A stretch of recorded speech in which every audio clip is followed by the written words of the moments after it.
ce chiffre, regardez ce chiffre, 64 millions de dollars, c'est l'argent que le Kenya, le pays Kenya a eu à gagner en seulement 3 mois en exportant une seule chose. Cette chose ici, les avocats vers la Chine.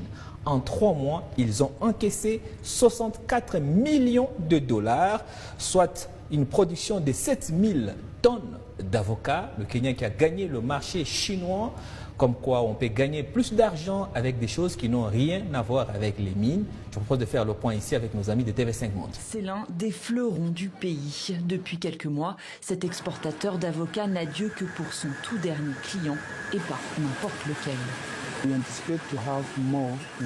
Nous prévoyons d'en envoyer plus en Chine cette année. Nous voulons que le consommateur s'habitue à recevoir des fruits de bonne qualité venant de nous. Nous ne voulons pas qu'il y ait de surprises à ce niveau. La Chine, ce marché prometteur s'est ouvert il y a 1 an aux producteurs du pays. Nairobi a beau être le premier exportateur d'avocats du continent africain et le 6e au niveau mondial. Pékin manquait jusqu'ici à son carnet d'adresses. Si les Chinois ont longtemps été réticents à se fournir au Kenya, c'est essentiellement pour des raisons sanitaires. Seuls les avocats sous forme surgelée étaient autorisés. Pour accéder au marché chinois, les réglementations sont draconiennes. Nous continuons à être vigilants pour faire en sorte d'envoyer des fruits de qualité, qu'il s'agisse des niveaux de maturité, mais aussi des caractéristiques physiques et internes de l'avocat. Entre mars et mai, 7 millions de kilos d'avocats ont été exportés du Kenya vers Pékin.